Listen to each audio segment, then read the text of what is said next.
We heard earlier this morning about how secrets can be so powerful that if a kid was incested between 6 and 9 years of age and the secret was kept, that at 35 it would be like they were incested between 6 and 35.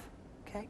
So a secret is so powerful that if a parent has a secret and does not deal with it appropriately, one or more of their kids are going to live it out. And they're going to live out that secret in the victim role, the passive bystander role, the rescuer role, and or the perpetrator role. Okay. And I want to remind you that bad things sometimes just happen. So it's not about blaming ourselves and all this toxic guilt. There's a piece about awareness, and then there's a piece about things happen. Okay. So if a parent has a secret, doesn't deal with it appropriately, one or more of their kids will live it out. How many of you are working with someone who is the first person in their family history to have been abused or incested? Anybody? See one hand go up. How many people aren't sure? That there might be, but they're not sure. That's more hands, okay? How many people have worked with clients, either kids, adolescents, or adults, where it's happened from generation to generation in their family? The bulk of you, that's right, because this does get passed on from generation to generation. It's called transgenerational reenactment.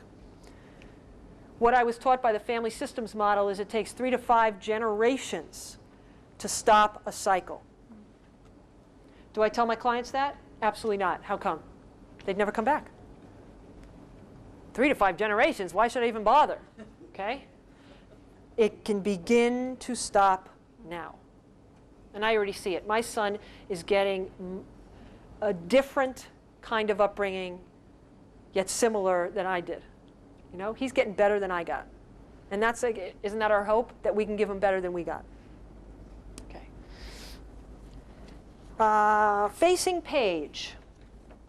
It says traumagenic dynamics of child sexual abuse. This is like the 4 pages of every possible behavioral sign or symptom you could ever imagine. So I'm not going over all of them. I'm going to highlight a few.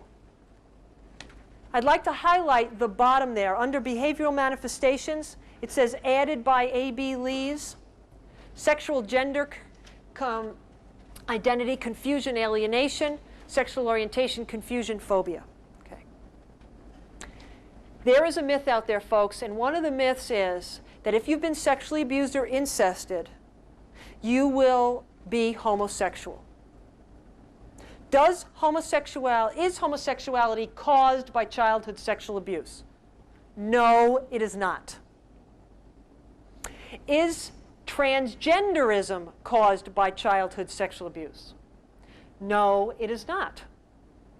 Can childhood sexual abuse contribute to issues around orientation and gender identity? Absolutely. Can. Some of the women that I've worked with come in and talk about how all men are perpetrators because every man from their father, grandfather that they've ever been with have perpetrated them sexually. So what do they do with their experience? They generalize it to the rest of the gender. And in their experience, every guy has perpetrated them. That is true. But they don't know about some of the safe males out there. And I can't just tell them about it because it doesn't mean anything to them. So what they say is, I must need to be with women. I must be a lesbian. Women are safe. This is how it can contribute to orientation issues. This is really a trauma bonding reenactment issue. Okay? So I say, do you need to go out and do more research and development? Yes. I say, go out and come back and report to me. What kind of relationship do they get into with a woman? An abusive relationship. How come? Because we're talking about trauma bonds and reenactment, which is an unconscious process that couldn't care less about gender. And we're talking about imago, remember? Positive and negative characteristics doesn't care about gender, the type of person you're choosing. So then they come back and I say, well, now we have some information. It might not just be about the guys. Maybe it's about the type of person you're choosing. Okay? Now, I can't say to them, I know you're not lesbian. I know you are lesbian. Not my place. I would never tell anybody if they are gay or straight or whatever. That's for them to discover. So my way of working with this very critical, or these very critical developmental issues around gender identity and orientation is that I do a lot of my own work on my own gender and identity and orientation issues. And I'm as aware as I can be, my biases, my values about all that I'm doing my own work on that stuff, and that I am here to facilitate in a safe way for them to go through those developmental processes appropriately. So they discover for themselves what their truth is about who they are, not about me telling them who they are. And if it doesn't work for them, because I've had a couple of people say, I don't want to be, they've come in saying, I am homosexual, I don't want to be, I want to go to a therapist who's going to change me. It's called conversion therapy. I don't do conversion therapy. I don't believe in conversion therapy. And so I will say, I can recommend you to some of these people who may do that work with you. Okay? I would also ask them questions like, so what is it like to not like who you are and to hate so much who you are that you want to actually change who you are? But it's none of my, they want it, it's none of my business. Then they go and they, my job is to refer.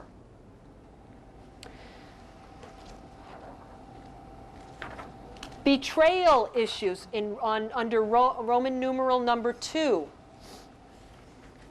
Under behavioral manifestations. Oh, sorry, it's Roman numeral number 3. You have the clinging person who you just want to go, stop calling me, okay? And you have the avoider who you want to say, come on, get closer, Then you have somebody who's ambivalent, you got this. What is this? Come here, go away, okay? I hate you, don't leave me. Does anybody know about that book? Paperback book on borderline personality disorder, okay? So you can't do a day on sexual trauma without talking about borderline traits or personality disorder. So here it is. Okay. Attachment to the perpetrator, locus of control shift. Black and white thinking. All good, all bad. Double bind. Can't win. Foundation for borderline traits. Hypoarousal. Not being able to modulate my emotional insides, my emotional arousal. Borderline personality. Has anybody heard of Marsha Linehan? Okay, Marsha Linehan has developed what she calls dialectical behavior therapy, DBT. She wants to call borderline personality disorder emotional dysregulation disorder, because that's what she believes it is, being a behaviorist rather than psychodynamic. She says these people cannot regulate their emotions, and we need to help them get skills on board to help them regulate and modulate their emotions. Because most of the time you got somebody who's borderline, you got post-traumatic stress disorder, or you got serious symptoms. And they cannot modulate that. And so she combines cognitive behavioral treatment with Zen Buddhism and breathing and meditation and slowing down to be able to work that. Okay? It's a very helpful model. It's new. It's kind of in vogue right now.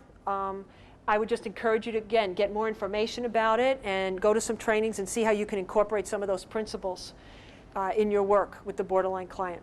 I see her work as doing inner adult work. I'm sure you've heard of the inner child model. Okay? We do inner child work with adult survivors, find the kid, reparent the kid, Well, with a borderline client, do you got to find the kid? The kid's right out there wreaking havoc in everybody's life. You don't have to go anywhere inside to find the kid.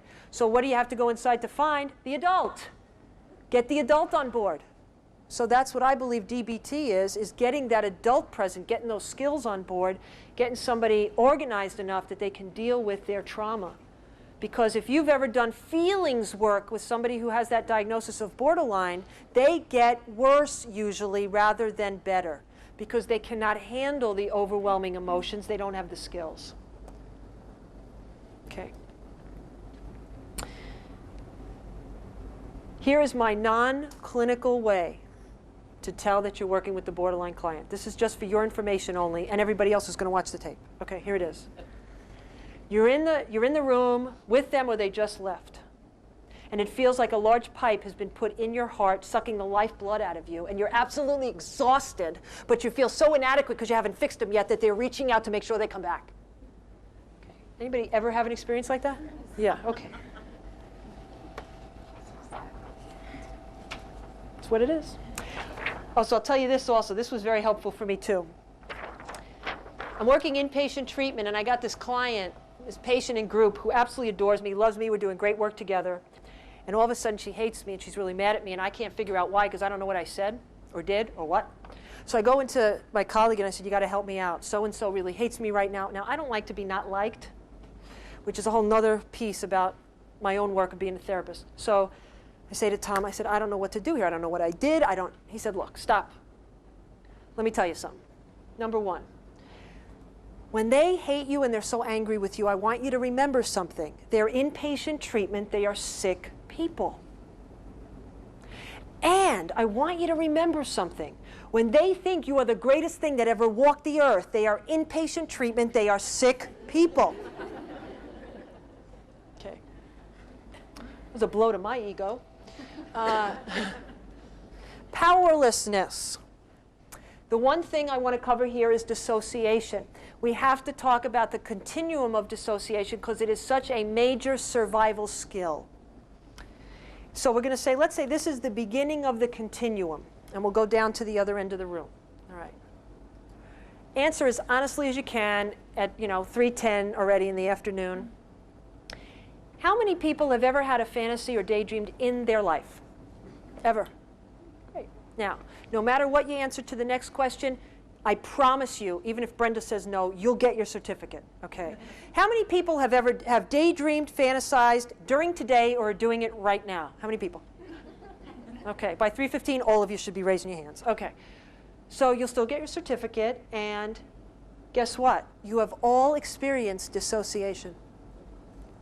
Because your body's here, but the rest of you is thinking about New York or Washington or family members or something else, and you haven't been totally present. How many of us are totally present, mind, body, spirit, every second of every minute of every day? You can't be. It's humanly impossible. All of us dissociate. Okay? Have you ever driven on the freeway and you missed the exit? Does your car know how to get to work without you? Yes. Then comes my favorite joke. This is the favorite joke of today. The best therapist joke I ever had. Okay. What happens to the codependent when they get in a car accident?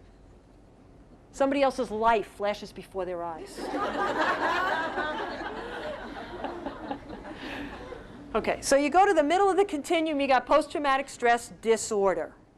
Dissociative episodes in it called flashbacks. You go over here to the end and you get dissociative disorders. Okay? I'm going to move back over here because of the tape. So you got dissociative disorders here at the end of the continuum. We have dissociative amnesia. We have something called dissociative depersonalization. People leave their bodies, folks, and watch the abuse happen to that body. But it really doesn't happen to them, they believe. It happened to this body. So it contributes to the distance of it, feels like a dream, doesn't feel like it really happened, didn't really happen to them. And so they say, didn't affect me. But you know what? That brilliant survival skill starts to cause a heck of a lot more problems than it solves because they are outside of their body more than they're in their body. They cannot get in when they want to, and they can't leave when they want to. Their dissociation starts managing them. They're not managing it. What's the intervention? To work with someone to have choice, conscious choice about their dissociation. Are we going to get rid of anybody's dissociation? No. That is not the treatment goal, to rid you of dissociation. It is to have you have conscious choice about it so that it doesn't run you, you manage it. How do you do that? It's called relapse prevention. It takes time. It's identifying. You start with, let's say they're in the session with you, and you notice they're gone. Their kind of eyes blank out. They're gone. You might say, need you back. They might not come back. When they come back, you say, where'd you go? I don't know. Or, yeah, I was kind of watching what was going on, and I wasn't in my body. Great. What were we just talking about? What was just happening before you left? Okay. You're identifying a situational trigger. What physical responses, what physical things were going on in your body before you left? They might not be able to tell you right away, but this is going to be an assignment that they're going to have over time to get more cued in about their physical triggers. And then you're going to ask about those emotional triggers. So what emotional feeling label would you put on the physical sensations? Then you got your emotional triggers. So they're going to get situational, physical, and emotional triggers to them leaving their body. Then you have places to intervene, because if they can identify those, you got the awareness part of the equation. Now you plug in different action. Okay, so you can breathe instead of leave your body. You can say affirmations to yourself. You can make a phone call. You can walk out of the room. You can pray. You can visualize your boundaries. You know, I use a colored light as my part of my boundary. And I just visualize that when I'm not feeling safe, or I may even visualize a shield if I'm around somebody who scares me, and that works. I don't have to go run out of the room. So I have some tools that I can use to take care of myself. Then you have what's called dissociative disorder NOS, not otherwise specified. We don't know. We'll just put you in the category till we figure it out. Then you have DID, which I mentioned earlier. 2 or more distinct parts of one personality in one body. And when one of those parts takes over the body, there is what's called amnesia or loss of time. Now, these parts can have different blood pressure, heart rate, speak a different language. One part can have, there was an example last business trip. One part had diabetes, another part did not. Physically showed up in the medical tests. Okay? It's something that's very fascinating. We still don't know a heck of a lot about, but we know more than we used to know. And it's a lot more prevalent than we used to think it was. Colin Ross is estimating about 1% of the population. Okay. What I was told in graduate school is, don't worry about this diagnosis, you'll never see it. Okay. Then I go to work in a treatment center, and I get somebody in group who's switching in my group going, I wasn't supposed to see this. What am I supposed to be doing here? You know? Yeah, it wasn't very fun, I'll tell you, especially when that was an aggressive part and had me up against the wall, and it was not fun. So I learned quickly that I would be seeing this, and I better get some training. So Colin Ross and Richard Kluft, K-L-U-F-T, and Frank Putnam, P-U-T-N-A-M, I would say are the forerunners around DID. I'd really encourage you to take a look at them if you're interested. And again, it's about cooperation amongst the parts. It's not about integration. Oh, we'll just have you all integrated in 3 years. Don't worry about it. Then the parts go, yeah, right, might get killed off. So we talk about cooperation amongst all the parts. And I wish I could do a lot more with you about that, because it really is. It's fun work, and it's fascinating. And a caution is, working with people with severe dissociative disorders is the clinical population where most of the lawsuits are happening against mental health practitioners. And I'm not saying that to you so that you don't work with that population. I'm saying that to you so that if you do, that you're very cautious. And there is an organization called the International Society for the Study of Dissociation, ISSD. Resource in your handout. They have all kinds of guidelines and stuff about how to work with people with dissociative disorders. There's a lot of support. There are conferences. And so more resource and more information for you if you're interested. You need heavy training to be doing integration, don't you? You're supposed to have some pretty... You need a lot of training to be able to do this work, yeah. And my work is that I don't do integration work. I do cooperation amongst the parts. And when I do that work, spontaneous integration happens. So my goal is not integration when I work with people. It is about how are we going to have the parts of you cooperate in this system so there's not so much chaos. And then there's internal safety, and they start, and maybe not all of the parts, but a lot of significant parts will integrate, and we don't have to worry about that. Yeah. All right, folks. You got family dynamics. Turn to page 38.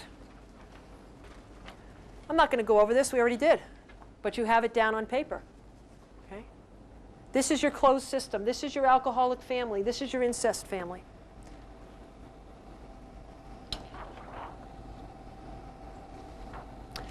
You got a profile of the offender. Now, I'm lying to you really, because there is no profile. There are 2 definites, and the rest are maybes and likelies. The 2 definites are, they're going to be male or female, and they're going to eat, walk, talk, drink, and sleep like the rest of you. Those are the definites. Maybes and likelies. They're likely to be a survivor of childhood sexual abuse. 75 to 100% male convicted sex offenders have physical and or sexual abuse histories. We don't know enough about female offenders right now for me to give you any statistics. I feel sad to say that and angry to say that because there are female offenders. But we don't have, we're still in a lot of denial about it, and we do not have the research. So more will be revealed. We have people, they're likely to be a substance abuser. They're likely to be charming, manipulative, sly, sneaky, cunning, baffling, and powerful. They are likely to be a pillar of the community. They're likely to be from a sexually hurting family system. Now, if you're talking about a kid who is doing perpetrating behavior, I have a bias. I don't like to call kids perpetrators. I say they're doing sexually hurting behaviors. They're doing sexually offending behaviors.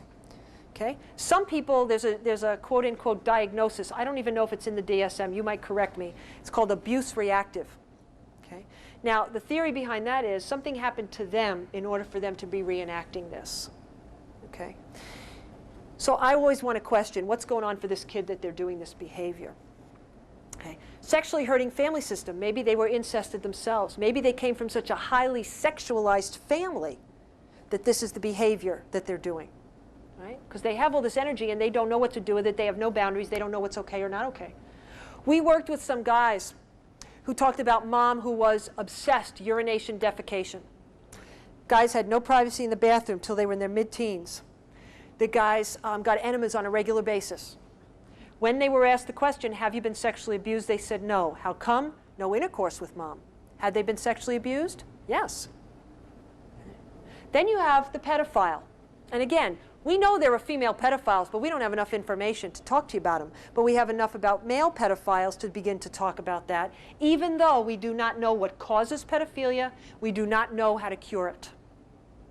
So what is pedophilia? It is the physical sexual arousal from fantasy of prepubescent children. Okay? So the physical sexual arousal hooked up with fantasy of prepubescent children. Chemical castration, physical castration, and adversive conditioning, shock therapy, has not worked to cure pedophilia. We do not have a cure. Okay? So I don't have grand, hopeful stuff to say to you about offender treatment with pedophiles right now. I don't.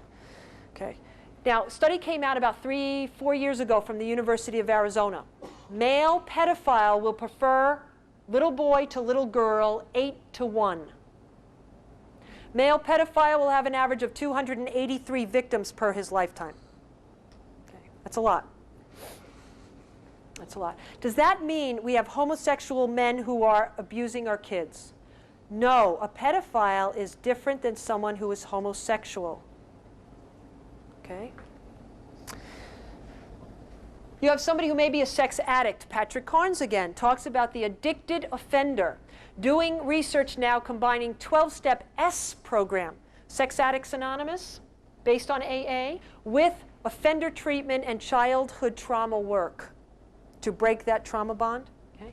Not enough data right now to report to you. There's a center in Pennsylvania that they're doing this. This long-term residential treatment for these guys.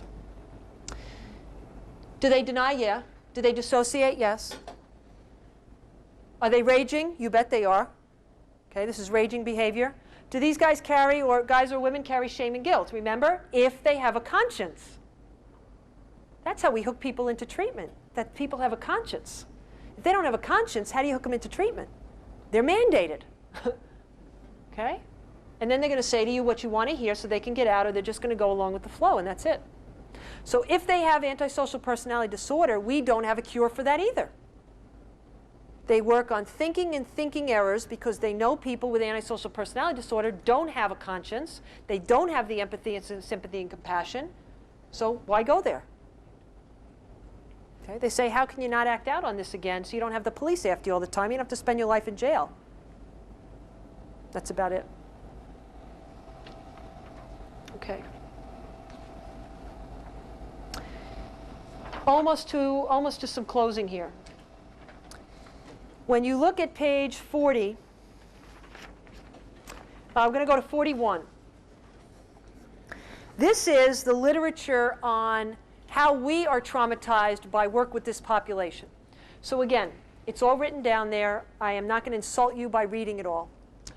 what I want to say to you is that there are some very normal, natural human things that are going to happen in relationship with a trauma survivor.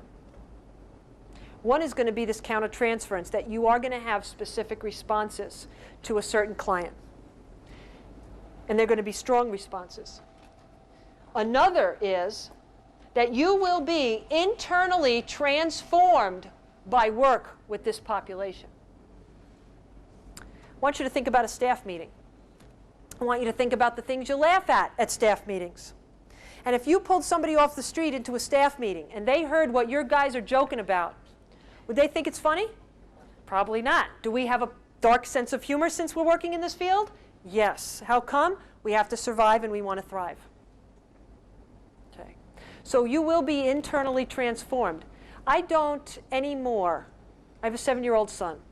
I do not interview babysitters. I grill babysitters. And it really doesn't matter because I don't trust them anyway. So that's called skewed world view. And I own it that I have it.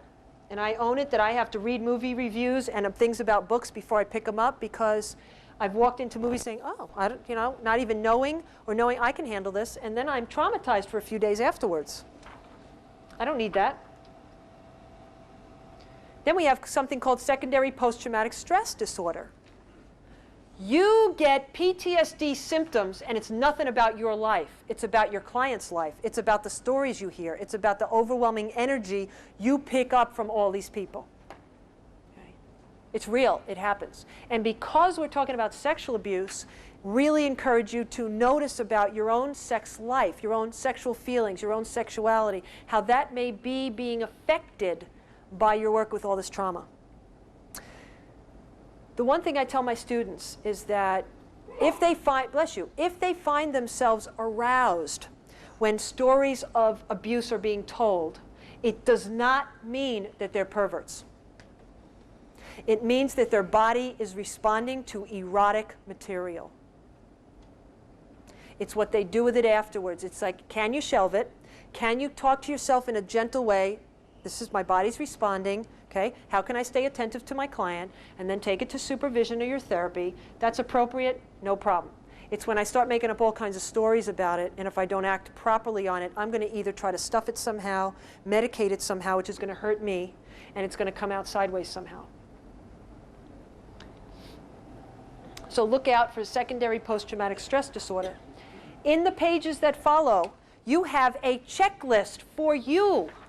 Checklist for you. What signs and symptoms are showing up for you in working with this population? And I encourage you to use those 4 pages or so as your checklist for your supervision. It's a great thing to say, yep, this is here for me this week. Let me bring that into supervision. And we do recommend tools for self-care, and I've talked about most of them throughout today. You do your supervision. You're in your own therapy. You get support. You take vacations that are not hooked in with conferences. Okay? You don't wait until the 12th month of your contract to take your 2 weeks off, because your colleagues say, you've been a little crispy around the edges for the last couple months. No? You pamper yourself. You do good things. I get massage on a regular basis. How come? Because it feels good. And it's something just for me. I recommend highly for you to collaborate with body workers and massage therapists. It's an incredible healing tool. Remember we talked about limbic system, diencephalon, brainstem. It's an incredible way to be able to be in touch with certain feelings that cognitive therapy is not going to get to. It's an incredible experience of touch with boundaries, of safe touch and nurturing touch. Keep a sense of humor and perspective. Connection. We are going over just a little bit because I want to talk about the spirituality, and I want to give you a couple of points here. Okay. First, I want to say self-disclosure. Here are my recommendations and guidelines for self-disclosure, because I get asked all the time, well, are you an incest survivor? Okay. So what do I do with that? What I say is, what about that is important that you ask? How is that going to change my relationship with you? How would you see our work if I said yes, if I said no? A lot of times they don't even ask after that. We do that exploration, and then that's it, we move on. There are times, and then they say, okay, fine, so give me the answer. Right? And I will really, a lot of times I will give them that answer. And I will say that, and I'll say, okay, so what's going on for you right now? So it's just more grist for the mill. So what's going on right now? Growing up in the substance abuse community, it was, hi, my name is Adena, I'm a recovering blah, blah, blah, blah, blah. And I don't do that anymore, because I don't think it's appropriate. So my guidelines. What's my motive to self-disclose? If it is about the client's best interest, okay, then I will go to my next question. If I say, yeah, it's really, I really think it'd be important, then I say, okay, Adena, do you have experience, strength, and hope to share about this? And if I do not, then it is not appropriate for me to self-disclose. I have to have the experience, strength, and hope, because I am a model of hope for them. That is the biggest thing that I can model for them and they can experience in the relationship with me is hope. And if I just say, oh my God, I know exactly what you're talking about, I'm dealing with the same thing, that's not very hopeful. And I've had therapists who do that, and I walk out going, whose session was this? Okay, and that's not how I've learned how I don't want to do therapy. I've learned how I don't. So what's my motive? Do I have experience, strength, and hope? Okay. Then we get into this whole thing, religion, spirituality, God. Okay. Do you think it's even appropriate for me to talk about this in a sexual abuse seminar, yes or no? Yes. Thank you. Good. Because do our clients of all ages come with questions and fears and beliefs about religion, spirituality, and God based on their experience of abuse? Yes. The best book I've read so far on this is Dan Allender's book. It's on page 63 in your bibliography. It's called The Wounded Heart.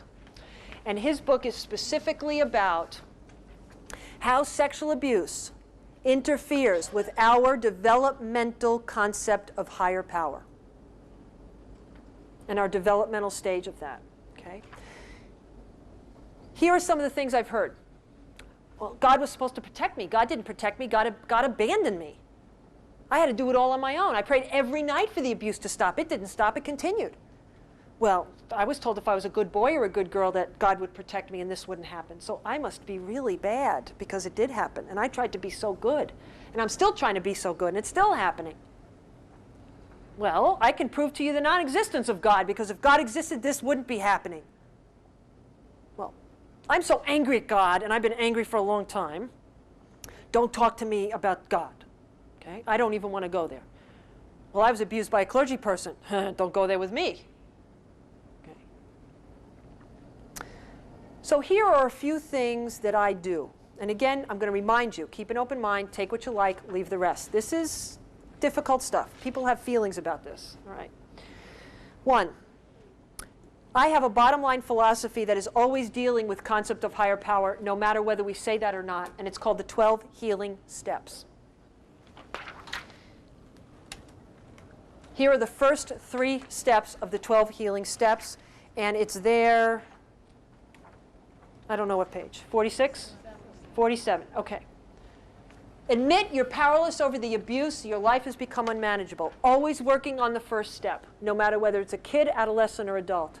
What does that mean? It means always working on looking at, there's no way you could have caused this. There's no way you could have controlled it, and unfortunately, there's no cure for it. I would love for there to be a cure. I could really do something else, okay? You guys would have better things to do than to be here during the day. But right now, this is the reality. Okay? So powerless does not equal helpless. It equals no way did I cause it, can't control it, can't cure it. What I can control, what I do have power over, is how I react and deal with it in my life. Okay. My life has become unmanageable. What does that mean? My survival skills are now causing a heck of a lot more problems than they're solving. Okay. Yeah. I need help is the statement of step 1. I've been doing it alone, can't do it alone anymore. I need help. Statement of step 1, the problem. If I stay there too long, I will become hopeless and I will feel helpless. So this is a program of action. Sexual trauma treatment and recovery is a program of action. And so I need to move to step 2 pretty quickly. And that is, all right, I need help. Am I willing to ask for help? Second step in AA says, came to believe in a power greater than ourselves that could restore us to sanity. I believe in willingness to ask for help, I am coming to believe in a power greater than self that can restore me to sanity. I'm asking for help from you, from the group, from other people. That's a power greater than me. The relationship I have with the therapist, with my group therapy, with my support system is a power greater than me alone. You may come up with suggestions that I could have never thought by myself. You have skills I don't have that you can teach me. This is a power greater than me. Developmentally, children believe their adult caregivers are God, and they attribute those characteristics to God and higher power. So you may be a God-like figure for somebody for a while, because developmentally that's where they're at.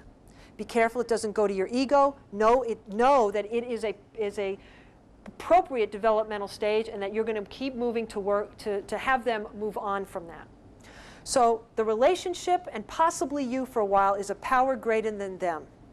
Okay. So they're willing to ask for help. Restored to sanity. They've been doing the same thing, expecting different results.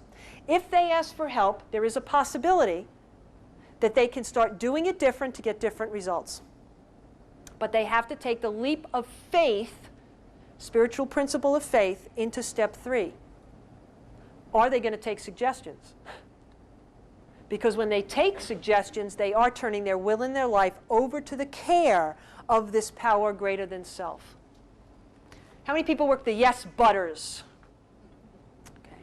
The yes butters, give it over, take it back. Give it over, take it back. Okay? So my question is, all right, I notice you're yes butting. What are you scared of? What are you afraid of if you do it? What are you afraid of that you don't do it? So I stay out of shaming them. We're always looking at what's going on. Okay? Absolutely your choice whether you take the suggestion or not. What the reality is, if you always do what you've always done, you're always going to get what you've always got. Okay. Again, keeps me out of rescuer. So with this model, just in these first 3 steps, it is a spiritual philosophy and approach. Can't do it alone, willing to ask for help, believe in that help, and willing to take suggestions.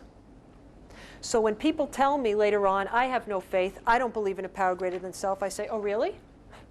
You already worked the first 3 steps. You have faith. You keep showing up, and you keep taking suggestions and doing what's suggested to you, and you have faith. You believe. Okay. So that's without ever mentioning the word God. Okay. If we do mention the word God, I will ask somebody to draw a picture for me. When I say God, draw me the picture. They draw a picture. I say 3 adjectives with that picture, please. I get mean, scary, punishing, and or absent. I always get the same 3 or 4. Who are they really drawing? Their perpetrator or the other adults in their life who didn't protect them? Do they have feelings about these adults who didn't protect them? Yes, they do.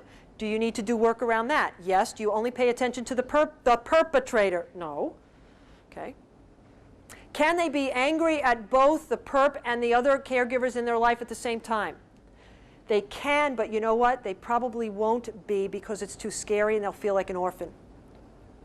So you may do one piece at a time. And you might acknowledge, you might be angry at both of them. It's okay. You just do whatever you do. All right. So you got the picture of God, mean, scary, punishing, and absent. Then I say, all right, if you could choose any God that you want to have in your life, draw me a picture. Give me 3 adjectives. I get loving, caring, and forgiving always. I say, okay, now I make you the CEO of a very important company called Your Life. You're the big boss. You want God to be loving, caring, and forgiving, but God is mean, scary, punishing, and absent. How well is God doing its job? Not that well. What do you do if somebody doesn't do their job well? You fire them. Good. Fire the old God, hire a new one. That's when people say to me, okay, Adena, you have just jumped off the cliff. You know, we don't, you know, God doesn't work for us, we work for God, and God is who God is, read it in the book. And then I say, okay, if that's the way that you work, then that's the way, I don't work that way, and it hasn't worked that way for my clients. The power, and this is a 12-step model again, God as we understood God. I can make the choice of what kind of higher power I have in my life. I can have a personal relationship with this power greater than myself. Okay? I'm presenting a model, doesn't have to be your model. Okay. Want to give you, the other piece is that there is a difference between religion and spirituality. And one of the pieces that people get kind of caught with is that religion equals spirituality. Okay. And so we do a lot of stuff around how you can be spiritual, zest for life, feel good about yourself, feel connected, and not necessarily be in an organized religion. That you can be there and it can support you feeling alive and connected. And it could be that the organized religion of your childhood helped you to feel more isolated. And to look at that and grieve some of that and to look and see what fits for you today. So I really advocate for work with clergy. I really advocate for work with clergy who fit what you believe. I want people to go to clergy. Clergy say, absolutely, you can be angry with God. God's big enough to handle it. Go ahead and do your anger work with Adena. Rather than to say, you better not be angry with God. God's going to strike you. Because I've had clients who go and get told that. And now they're all freaked out again. Lastly, what I want to say about the spirituality piece is forgiveness. On page 49, you see treatment goals. This is a big deal, folks. I want you to look at that definition of forgiveness. A process of letting go and understanding that is a gift for myself. Forgiveness is not condoning, it is not forgetting, it is not reconciliation, it is not absolving of sin. It's a process. This model that I'm telling you today is that the sexual trauma recovery process equals the grieving process, equals the healing process, equals the forgiveness process. Forgiveness, healing, and grieving process are all one and the same. And so, as I learn to forgive, which is the letting go of the bitterness, the anger, the hostility, the resentment, the shame, the guilt, and I understand that this person was sick too, and that I'm not the first person in my family system, and that I can separate them from their behavior. I might love them and hate what they did. That's a gift for me because I get more sleep. I have more peace. I move on with my life. I don't get stuck anymore. I'm not stuck in the victim role. That's a gift for me. That I am acting as if I love myself by doing this. And I am in process of letting go of hate for myself that I've had and the toxic shame and guilt that I've had. So that I can feel the freedom and be really intimate with myself, my higher power, and the rest of the world. That's the freedom of recovery. So the question asked, can people who've been sexually abused have healthy relationships? What's the answer? Yes, of course they can. Can they thrive? Absolutely. Does it happen right away? No. There is hope, there is thriving, there is health, there is intimacy, there is fun, there is laughter, there is joking. Okay. My therapist said to me, you know, there are more levels of pain than you're experiencing right now. And that you can experience this level of pain is a testament to your growth. I'm thinking, you're nuts. I'm in a lot of pain here. This means I did no work at all and I'm just back to the same place. And he said, It's a testament to your growth that you can manage this much pain right now, and there's more. And then I said, yeah, right, you just want to keep going on vacation. Keep being in therapy, okay? The reality is, more thriving, less surviving. More thriving, less surviving. I will get triggered. I will get out of it faster. I have thriving skills on board, and that's what I practice. So I will get triggered. I'll go into survival mode. I get out of it faster. I spend more of my life in thriving, less of my life in surviving. I know we've gone over. Really appreciate your patience today. And I just wish you safety. I wish you peace around all this. Please fill out your evaluation forms.